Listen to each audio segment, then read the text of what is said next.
Olá a todos, meu nome é Maximiliano Brunelli. Olá pessoal, eu sou o Célio Rodrigues. Nós estamos aqui hoje para falarmos de um assunto muito importante que seria a compra do meu primeiro imóvel, ou mesmo imóvel de investimento.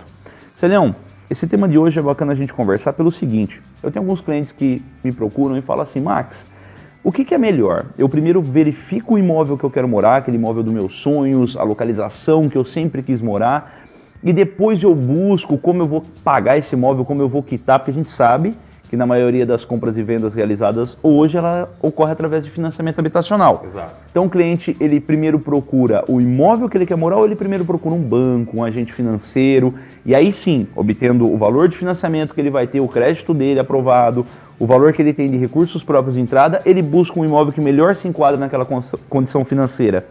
Você que é um perito avaliador, proprietário de imobiliária, corretor de imóvel, qual é a dica que você dá para o cliente que pretende comprar o seu primeiro imóvel ou mesmo um imóvel para investimento? Primeiramente, pessoal, o que eu indico a vocês é procurar uma imobiliária credenciada com corretores credenciados no CRES, que é o órgão que fiscaliza o ramo imobiliário, que essa imobiliária, esses profissionais estão qualificados e têm toda a estrutura para fazer essa pré-análise, verificar as condições de pagamento, se é à vista ou financiamento, a região que você procura, se é um imóvel novo ou usado, e te ajudar a encaminhar no começo dessa jornada para você fazer um bom negócio em curto espaço de tempo e da melhor forma possível. Sérgio, você colocou uma coisa que eu achei muito bacana agora. Procurar uma imobiliária credenciada com corretores também credenciados pelo CRES, que é o órgão que regulamenta, fiscaliza, né, os corretores de imóveis, a questão de compra e venda. Isso é bacana porque, assim, eu particularmente já tive muitos amigos que foram fazer negócios com pessoas que não eram corretores, ou mesmo, às vezes, corretores individuais que não eram imobiliárias, e após o negócio jurídico firmado, eles tiveram alguma lide, algum problema e foram procurar o antigo proprietário ou até mesmo o corretor de imóvel que fez aquela negociação. E o bacana é o seguinte, dessas situações que já ocorreram, amigos que fizeram por imobiliária foram fácil resolver o problema porque eles conseguiram notificar a imobiliária no endereço comercial que ela existe, né? Na questão daquela pessoa que talvez nem corretor era, né, um individual, acabou que não conseguiu localizar, teve uma dificuldade, em alguns casos assumiu até o custo, né, daquela manutenção ou a situação que ocorreu após a compra e venda. Então achei muito bacana essa sua colocação aí.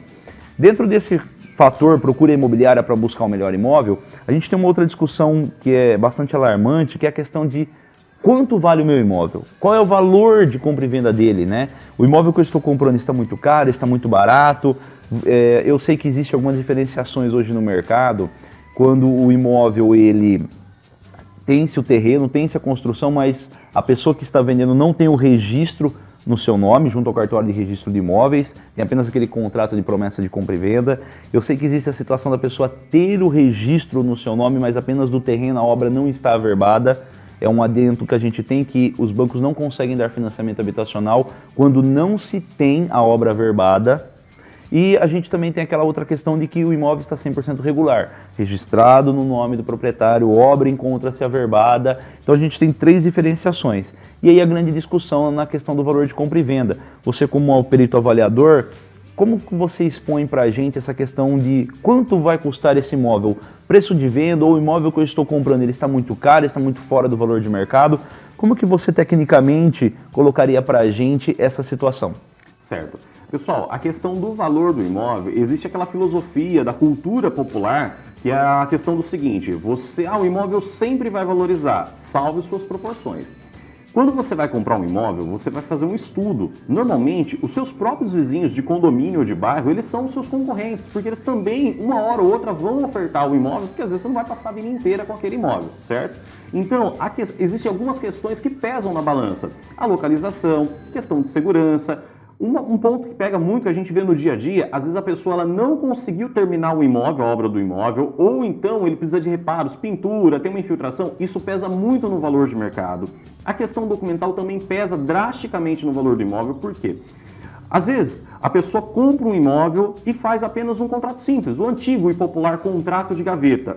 Hoje em dia, você tem uma vasta documentação de imóveis que você precisa, porque falar que você tem a documentação do seu imóvel não é só ter um contrato de gaveta, um contrato de compra e venda. Existe registro, escritura, projeto, inúmeras documentações. Então, só é dono quem tem documento. Se você adquiriu um imóvel e você não documentou ele no seu nome, você não é legalmente o proprietário. Por exemplo, se você não tem toda a documentação no seu nome, você não é legalmente o proprietário. Por quê? Você tem que ter um registro, uma escritura, você tem que ter um projeto averbado, o imóvel tem que estar em plenas condições de uso para você poder ofertar a um terceiro. Muitas vezes também, às vezes o cliente me procura e fala, Célio, eu quero fazer uma permuta do meu imóvel. Às vezes a pessoa não tem a documentação ou esse imóvel ainda está financiado e acaba dificultando. Então a questão do valor do imóvel, ela influencia a situação de uso, se ele está em plenas condições de moradia, entendeu?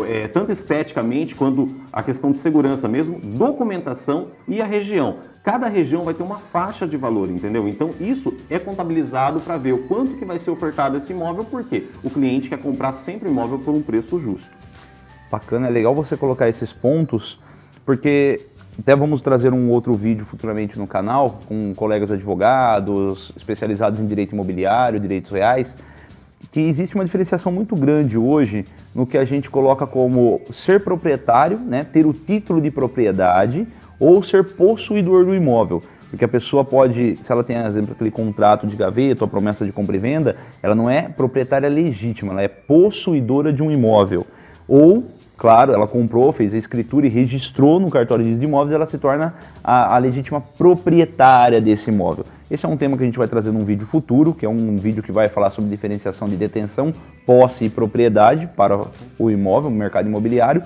E um ponto legal que você colocou então, dá pra gente ter uma imaginação que... Imaginação não, vamos falar de uma outra forma. Dá pra gente ter uma determinação de que um imóvel não documentado ele vai perder um valor no mercado. Exatamente. Então vamos colocar um exemplo para o pessoal que está nos assistindo aí. Eu tenho um imóvel, esse imóvel, vou dar 3 exemplos. Primeiro exemplo, esse imóvel ele é um terreno, eu tenho o registro desse terreno no meu nome, construí sobre esse terreno, só que eu não averbei a construção dentro do devido processo legal. Projeto, memorial descritivo, alvará, BITS, DISO e averbação da matrícula. Eu não realizei esse devido processo. Apenas comprei o terreno, registrei no meu nome, só que eu não regularizei a construção que eu fiz. Um imóvel desse, na venda nós sabemos que ele não dá financiamento. Exatamente. Se a obra não estiver averbada, não dá financiamento. Então, se esse imóvel meu, por exemplo, você ou um outro perito veio e avaliou ele no valor de 250 mil, na questão do princípio da oferta e procura, né, eu automaticamente vou diminuir a oferta do meu imóvel, porque o público que procurar com crédito, com financiamento, não vai conseguir comprar esse meu imóvel. Que hoje é a maioria do mercado. Todo mundo não, na maioria das vezes o pessoal procura um crédito porque nem todo mundo tem o recurso para comprar um imóvel à vista. Então é uma condição muito real que a gente vê todo dia no mercado imobiliário. Bacana, e aí é o seguinte, esse imóvel que eu estou comercializando, eu vou conseguir comercializá-lo a 250 mil, que é o valor que foi avaliado, ou eu vou acabar perdendo o valor financeiro pelo princípio da oferta e procura? Você vai acabar tendo uma depreciação. Por quê?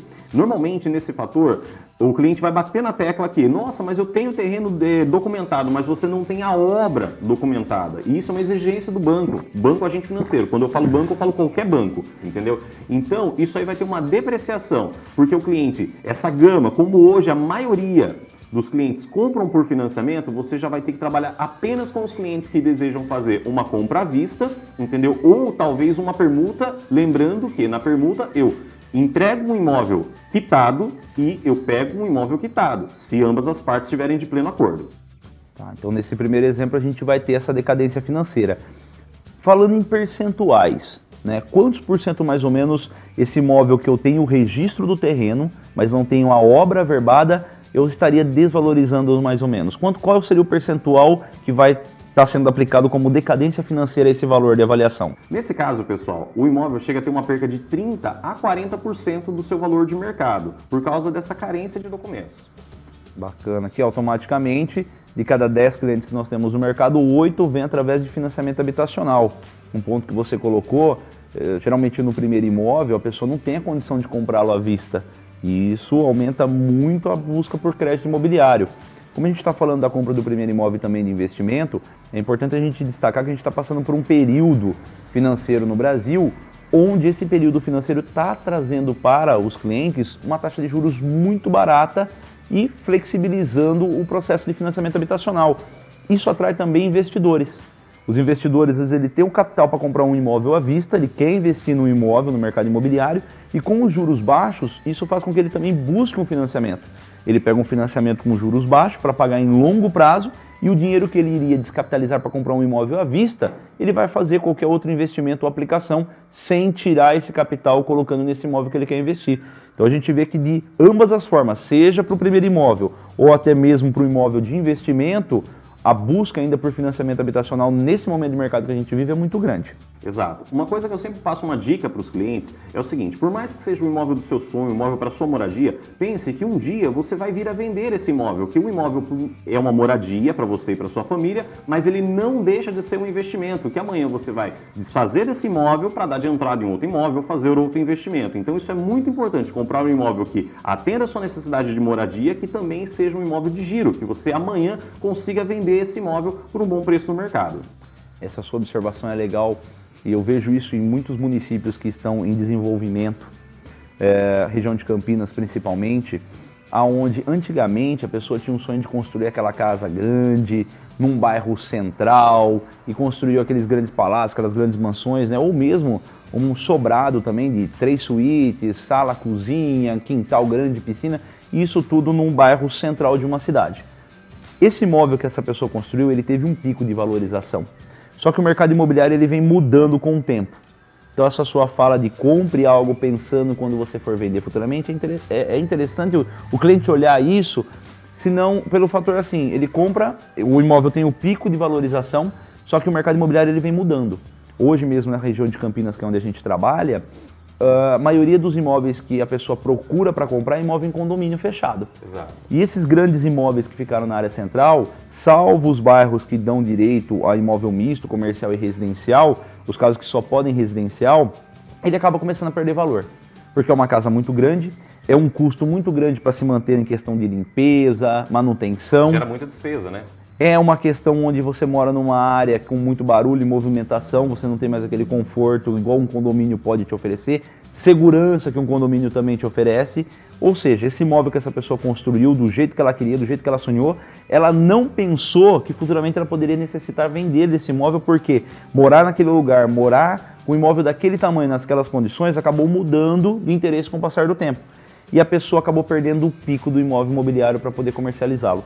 E aí, o imóvel a gente sabe que ele valoriza, mas se ele atingir o pico de valorização e dentro das mudanças que o mercado imobiliário traz para a gente, ele já não é um imóvel que tem mais muita procura, a gente começa ou congelar ou ter uma desvalorização desse imóvel.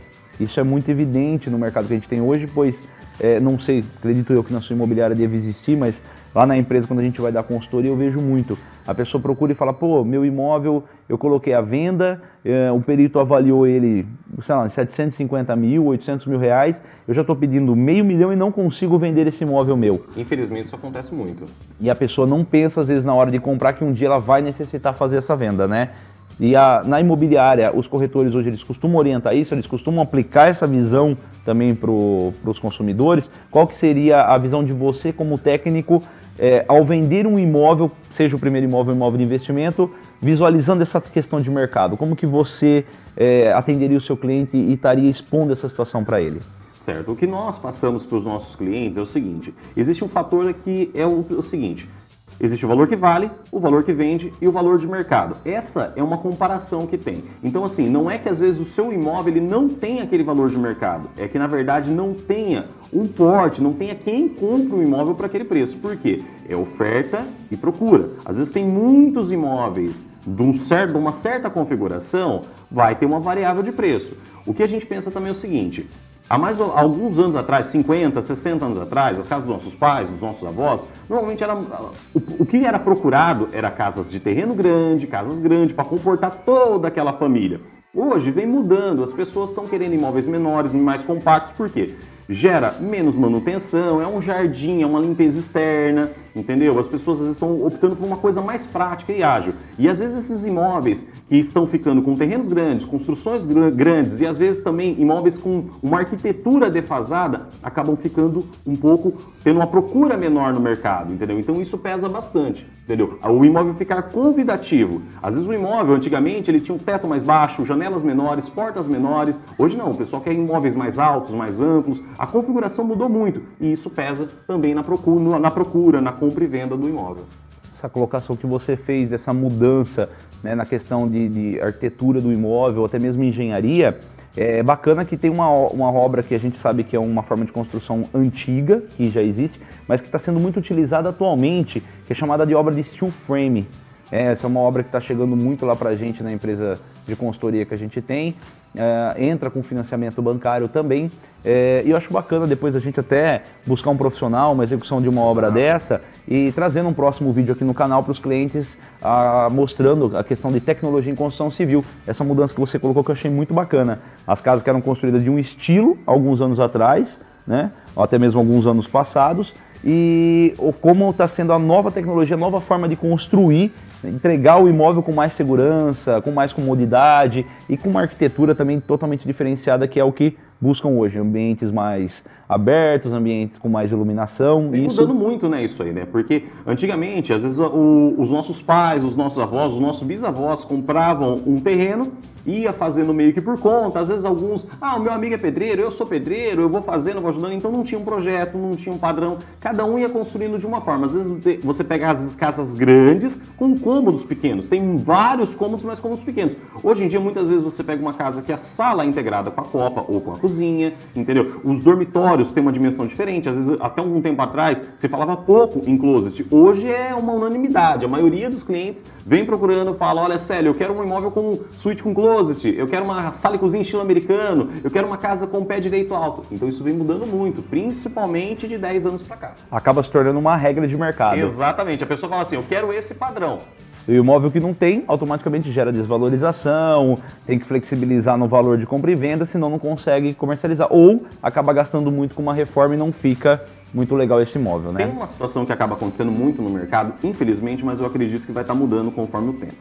A pessoa, às vezes, tem um imóvel que já está na família há um certo tempo e tem aquela ideia. O imóvel sempre valoriza, certo? Desde que tenha manutenções e atualizações. Imagina que eu tenho um clássico, um veículo clássico de 50, 60 anos atrás. Se eu não mantenho ele funcionando, se eu não faço reformas nele, eu vou ter uma depreciação de valor, entendeu? O imóvel é a mesma coisa. Como padrão de construção, a vida das famílias vem mudando de anos e anos para cá, o que sempre é recomendado o quê? Por mais que vocês tenham um imóvel de terreno grande, um imóvel um pouco mais antigo, faça reformas, mude o layout de portas e janelas, se possível trabalhe numa nova pintura, um novo tipo de piso, que isso mantenha o seu imóvel sempre com cara de novo, um imóvel atualizado, que com certeza a construção é de excelente qualidade e você ainda vai manter o seu imóvel com uma ótima procura de mercado e mantém essa valorização que você espera de mercado também.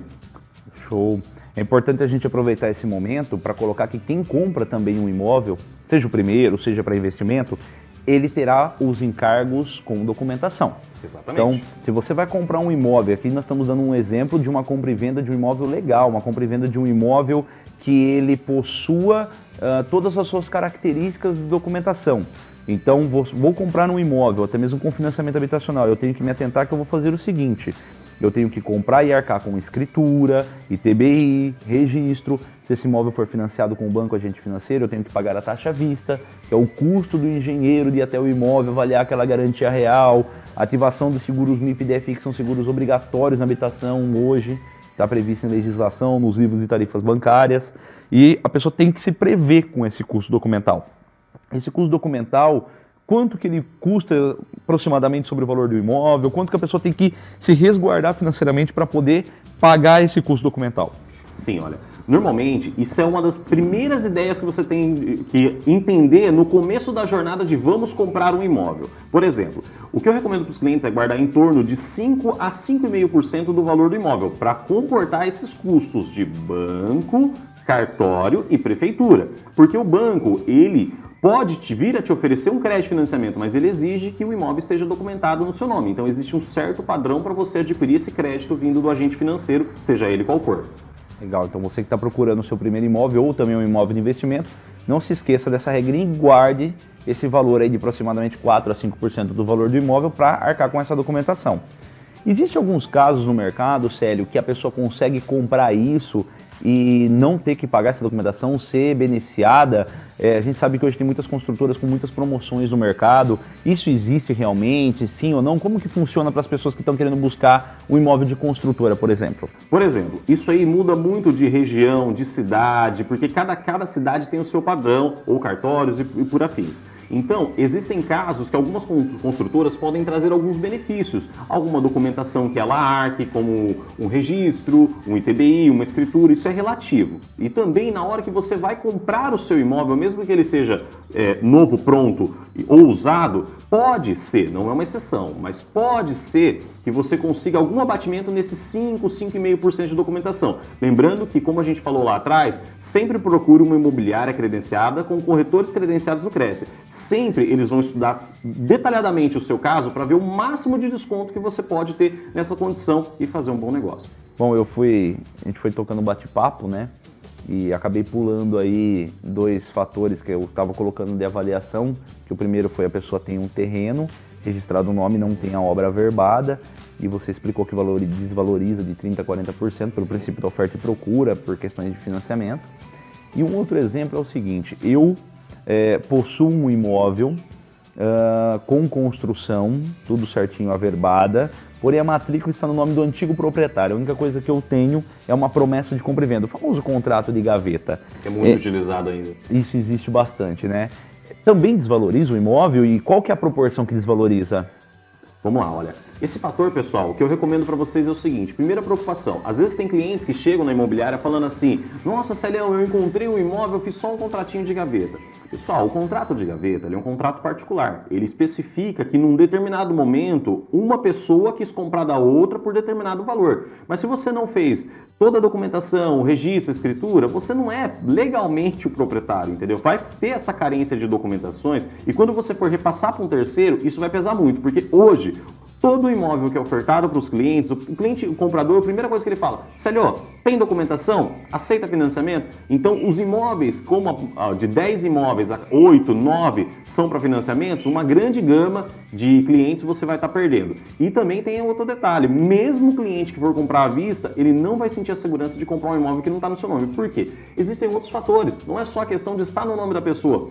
O antigo proprietário que tem a matrícula no nome dele daquele imóvel, ele está vivo? Se ele não está vivo, por exemplo, foi feito o inventário dos herdeiros? Então, assim, tem que ter na matrícula do imóvel, que é a vida, o histórico de todo o imóvel, desde o começo até os tempos atuais, quem vai assinar pela venda desse imóvel? Não é aquela pessoa que está no contrato de gaveta, é quem está na matrícula, o último proprietário que vai assinar. Se ele está vivo, ok, tem como retomar essa situação e verificar um caminho saudável para fazer. Se ele veio a falecer, aí teria que verificar se os herdeiros fizeram inventário, e aí já é um processo mais longo. Os herdeiros vão aceitar assinar? Se eles vão aceitar, às vezes, por exemplo, só um exemplo, um casal veio a falecer e aí ele ficou com os herdeiros. Os herdeiros não fez o inventário desse imóvel e são 3 filhos e nem todos concordam com o valor que está sendo comercializado. E aí você tem um tempo de inventário, você tem um tempo de conciliação para entrar num comum acordo para você comprar esse imóvel. Então, normalmente quando acontece essa situação, é um alarme. A gente fala, vamos primeiro verificar a situação,